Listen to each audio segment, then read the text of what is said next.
So since the recent leak regarding Final Shape being delayed 4 months and the staffing issues at Bungie and the structural changes that they've made there, it got me thinking about the innovation that Bungie has made to D2 over the years. Times when they have innovated and times when they haven't. So I'll go through a timeline with you from start to finish, well, till now. The footage in the background is a solo Prestige Nightfall. This was before Ordeal Nightfalls. This was before Grandmaster Nightfalls. This was max difficulty before then. This was before Champions. So I think it's interesting gameplay to watch whilst I talk.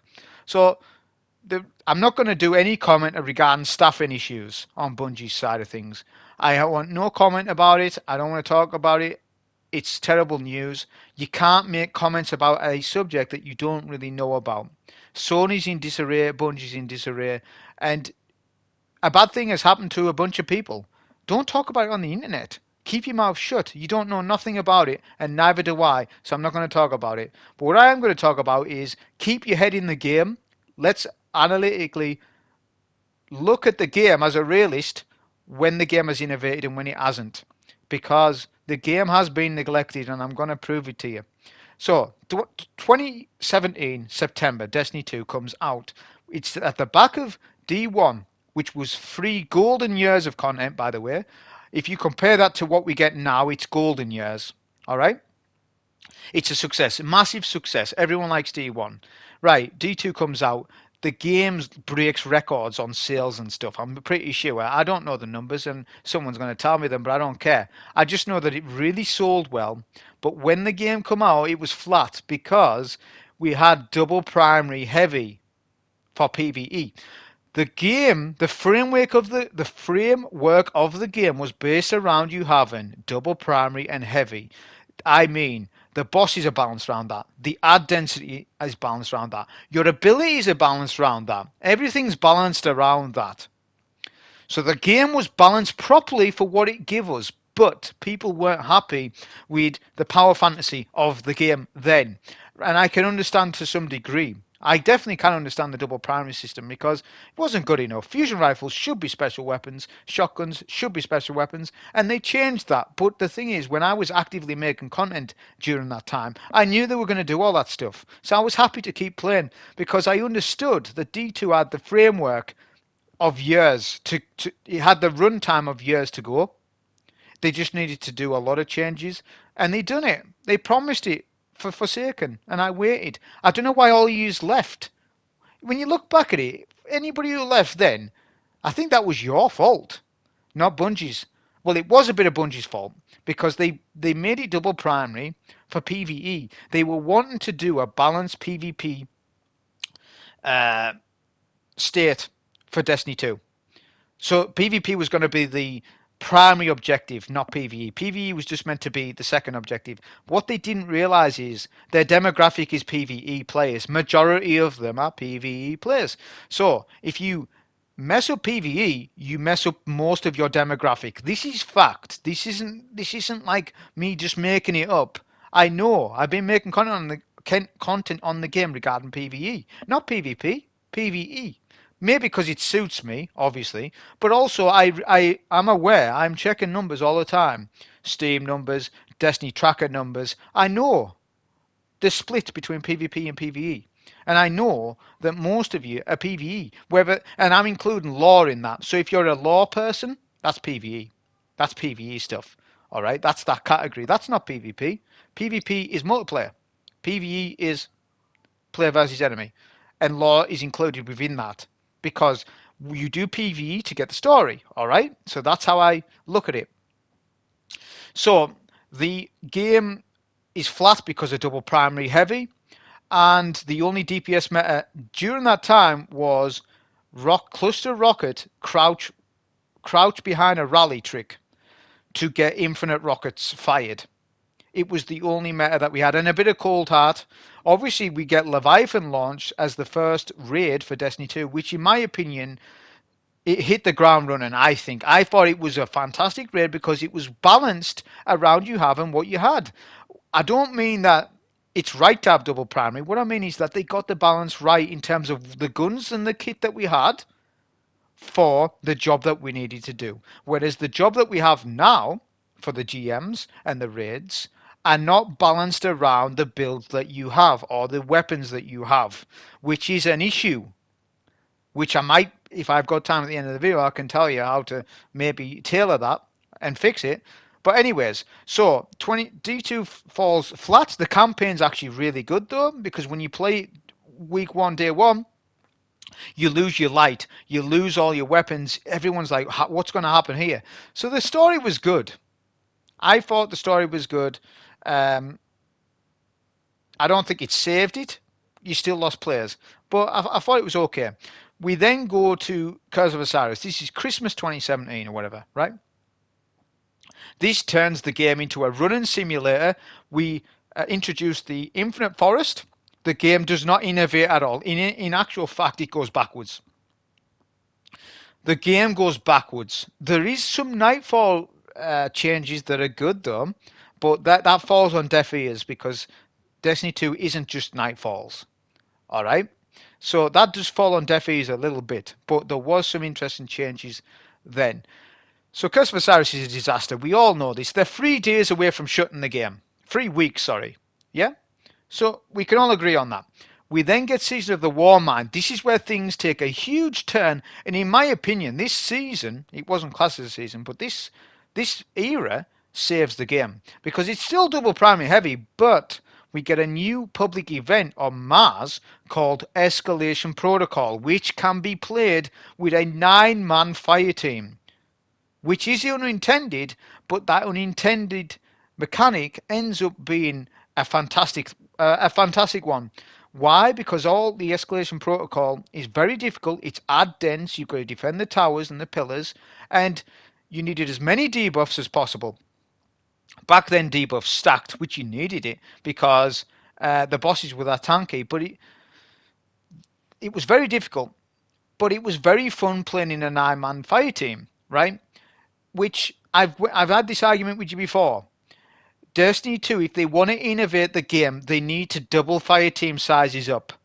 Or 9-man. So you've got 6-man max now, it needs to go to 9 in my opinion. Or 12. They need to do this, and anyone who...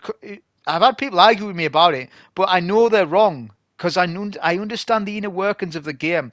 Like, you can't deny that I don't. I might not be the best player in the world, but I definitely understand the mechanics of D2. And I understand that if you increase 6-man to 9-man, the game would just be so much better in terms of strategizing with your teams. However, you would need to buff bosses' HP to counter that and also introduce more in-depth mechanics. I'm okay with that.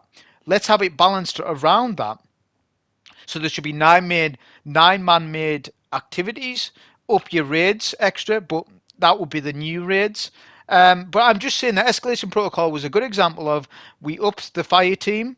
It wasn't meant to be, but we did as players. And Escalation Protocol ended up being the funnest activity that I've ever played on any planet in the game. Ever. I'm on about as a public event. So, we get that. We also get Sleepy Stimulant Return, which is a D1 exotic, which was a good high note. And we also get Whisper of the Worm, right, as a mission, as a secret exotic mission that's timed and very difficult to do in a fire team, let alone solo. So I'll tell you where I was at that stage. I was like, this game is good. I need to try and solo this now, and I was working on that. And soloing it in different ways, trying to do it fast, trying to do it with this loadout, that loadout. It was the golden age, right? So we get that. A week before Forsaken, they teased Primary Special Heavy. We were meant to get it with Forsaken, but they gave us it a week early to test it. Right. Everyone's loving it. It's like, wow, I can have a shotgun in the special slot. This is where the game takes a turn. Why? Because the majority of your demographic for Destiny 2 is PvE players. You have just pleased most of your PvE players. Your PvP players as well, I guess, because you can shotty now. But I'm not focusing on the PvP aspect because I don't class myself as being involved in it because I don't play much PvP, so I wasn't really... I'm not really talking about it. I'm all PvE talking about the innovation. So they innovate because they make the system properly. They also bring back random roles for Forsaken, which it was fixed roles. Which, by the way, I remember, I don't know who said it, but They said they were going to do fixed roles because they understood that players in D1 didn't really understand perk distributions. So they done some research and they thought, well, rather than do that, let's just have all guns fixed. This was probably a way to balance PvP as well. It fell on deaf ears because it's a load of rubbish. Because we actually think, as D2 players, we actually think the opposite of that. We don't want static roles. We want random roles. What are you doing? They done that, they give us that. So Forsaken, arguably the best expansion to D2 ever. They needed to do it because they were gonna shut during Curse of Osiris. They needed a good expansion and they give us that.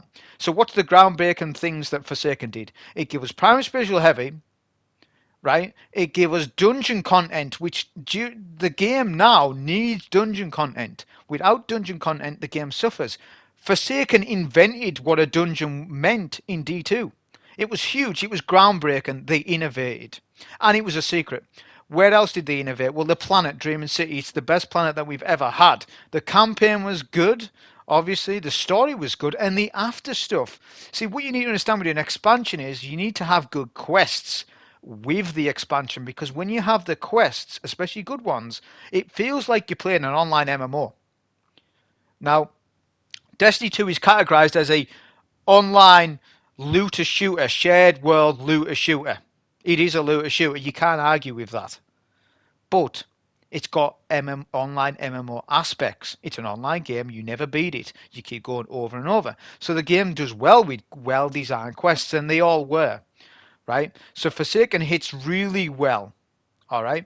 But then you get the year after Forsaken, which is Black Armory, Joker's Wild, and the Season of Opulence. So these 3 seasons, this is the first year of seasons. It ends up hitting the ground really well. All the seasons do well in their own way. So first off, Black Armory. So why did Black Armory do well? The forges were difficult day 1. They were farmable. The bounties were farmable. The weapons were in turn farmable. All the exotic weapons were good in Black Armory. La Monarch, Jotun, Izanagi's Burden. All those weapons are still used in the game today and are in the meta today. Right? So the exotic weapons were that well designed. Years later, we still love them. That shows good game design. So Black Armory innovated for the game hugely. All right. So it was a big success, in my opinion. Some of the Black Armory weapons need brought back as well. Anyway, so Black Armory is a success. Although there was some complaints about it, but I think overall it was a success. You had Niobe Labs, which was very interesting. I didn't play it, but it was a thing. You then move on to Joker's Wild. This is where people say that it was a downturn. In my opinion, it wasn't. So people say it's a downturn because it's a Gambit season. It's all about Gambit, Gambit Prime. In my opinion, that was Gambit's pinnacle moment. I was playing it. Gambit Prime, I enjoyed it. Found the gear. It was a bit freaky in terms of how it was balanced. The perks on armor, but you had this unique interaction between Reckoning and Gambit Prime. You had to play both to progress further. It was very good. I'm not going to go too much into it. So I understand that people don't like Gambit. Obviously now they don't, and I don't now, obviously. But back then I thought it was all right, but I understand that was a bit of a low point, and I would agree to somewhat an extent that there was too much focus on Gambit. But where they got it right was the pinnacle weapons for PVE. Mountaintop and Recluse were brought to you during Joker's the Wild, and we got in a secret exotic mission called 0 Hour, which brought back Outbreak Perfected, arguably the best exotic mission ever, even better than Whisper in my opinion. They're both as good as each other probably, but arguably one of the best. So that was a successful season. If you look at it as today's standards, that is good. Imagine getting something like that now, right, with secrecy and stuff. So I think it was a success. But I would say it's a 7 out of 10 season. Yeah, it's not 8 because of the Gambit focus. So, the next season was Season of Opulence. Arguably the best season ever. We had the Menagerie, which was a 6-man mage activity that was really well designed, rotating bosses, so many different encounters rotated in that activity. It is the pinnacle 6-man made activity. It's the standard. No other 6-man made activity has come close. But the loot, they got the loot right. You need to understand they need to get the loot and the content right, and they did like beautifully, because there was an item called the Chalice.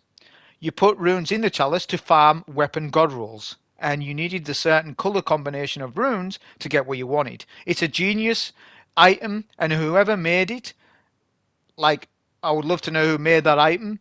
I don't know who did, but they need to bring an item back like that for leveling purposes. But that will be an idea. That will be a video for a different day. But I'm on about the Chalice and the way it worked, and you could incorporate that to endgame content and endgame leveling for Pinnacle Pursuit. But that is, as I said, because the leveling in the game, there's no leveling in the game now, which is actually detrimental to PVE. Anyways, right, we now get to the Shadowkeep. This is where the game innovates. So yes, they do innovate.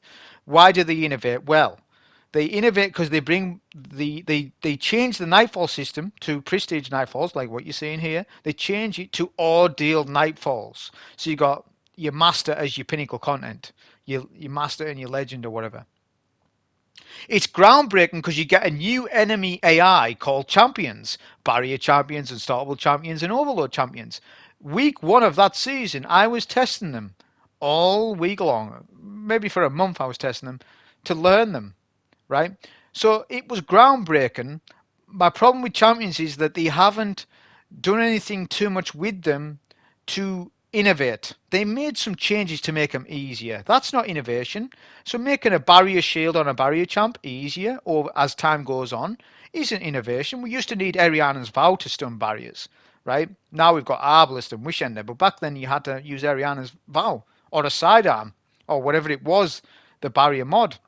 So Shadowkeep's good and bad because it introduced the artifact more, the infinite power grind with XP, which is a bad thing for the game, the rotating mods, which arguably I think is a detrimental thing to the game because with the rotating mods is that there's no care anymore because it's like learn the mods for 3 months to then learn mods again.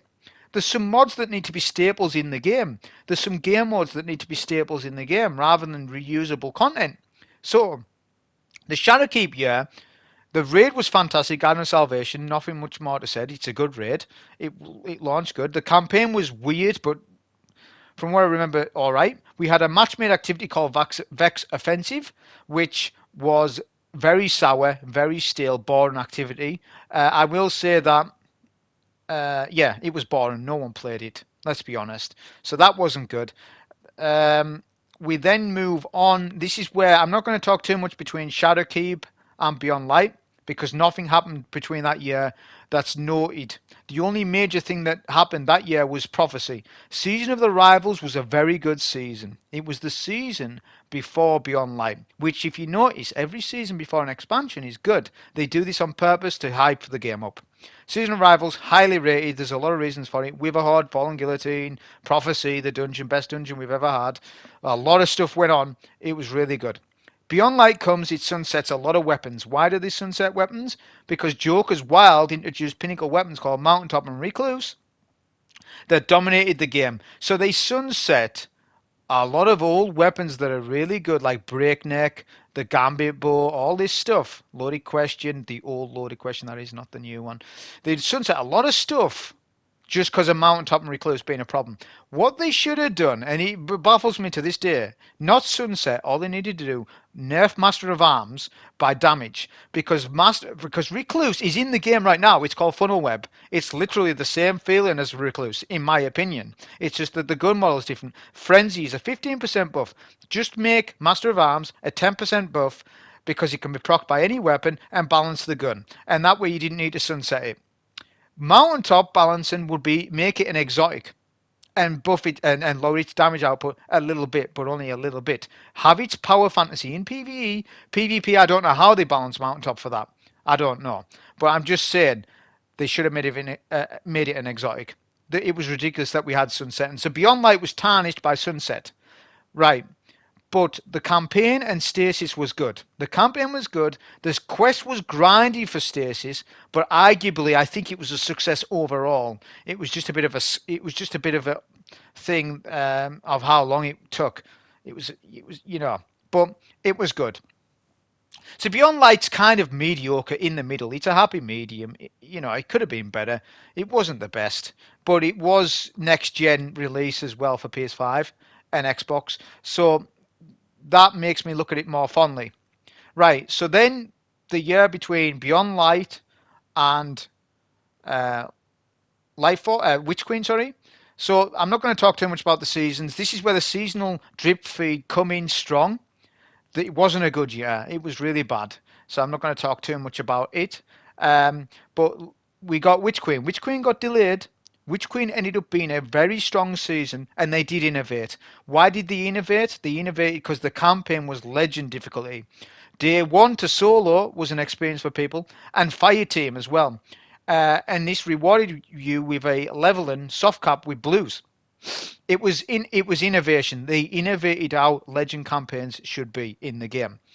It was very good. The crafting from Witch Queen, in my opinion, did not drop as it should, and it took them 2 years to sort crafting out. And even now, it's not what I want it to be. I wanted to change grips, barrels, scopes on guns. It was a given that we could change perks. I expected that. Why would it not be that you change perks? So obviously that's a given, but I wanted to change scopes and gun models and like modify the weapon of the frame and stuff. Can't do any of that. So crafting for me, no, it wasn't a success. They did innovate, and eventually they got crafting better over time. It was too grindy when it came out, far too grindy.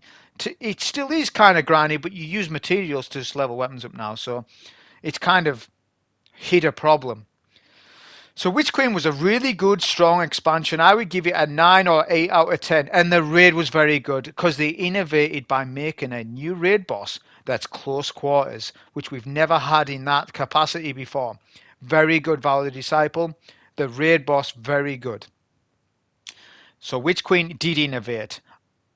This is where it gets sort of bad. I don't really want to talk too much about the year between Witch Queen and Lightfall. The only thing that I would say that is the season before Lightfall was very good with the cinematics at the end and the traveler being revealed with sleeper simulants being fired at it and all this sort of stuff. It was a good season that. But I've told you, they always do a good season before the next expansion. This is when Lightfall comes out. Lightfall ends up being a disaster for content creators and people who play, because people who play start quitting. The views go down on YouTube and Twitch, the numbers. It therefore lacks motivation for content creators to make content on it, and then it just makes it bad.